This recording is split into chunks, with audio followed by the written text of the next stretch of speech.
Alexandra Muller, je suis chargée de recherche au pôle programmation du Centre Pompidou-Metz et je suis la co-commissaire de l'exposition. Il s'agit en fait de montrer sur un laps de temps assez long, 150 années, les relations et les heurts entre l'art allemand et français. Donc en commençant par l'impressionnisme jusqu'à l'ère contemporaine.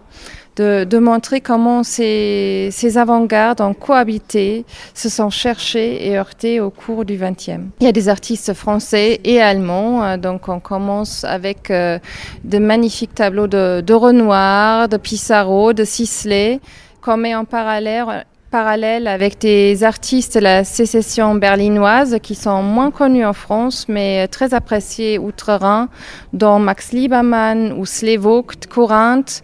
Et je pense que ça peut être une vraie découverte pour le public aussi de voir que l'impressionnisme est un mouvement qui a existé également en Allemagne et qui a été très influent en Allemagne. Des sculptures dont de beaux exemples de Rodin. Rodin qui a été un proche d'un poète allemand, Rainer Maria Rilke, qui a été son secrétaire à l'époque et qui a également été responsable de l'acquisition de l'hôtel Biron par Rodin. Mais il y a aussi de magnifiques sculptures de Matisse, Gauguin.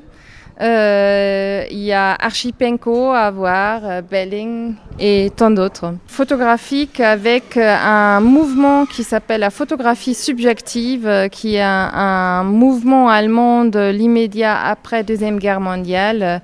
Très joli, il fait en fait un consensus entre les influences surréalistes et constructivistes. Il crée des clichés absolument unique que l'on ne peut pas retrouver dans la nature, mais qui joue avec la technique même de la photographie, avec le temps d'exposition, le négatif positif.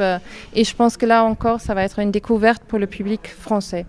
Une très très grande toile pour finir la visite. Ouais, une toile d'un artiste allemand très apprécié en Allemagne qui s'appelle Jonathan Mese, qui fait partie d'un groupe d'artistes qui s'appelle Die Neuen Wilden, les Nouveaux Fauves. Donc déjà par leur titre, ils font référence au fauvisme et à l'expressionnisme des temps passés.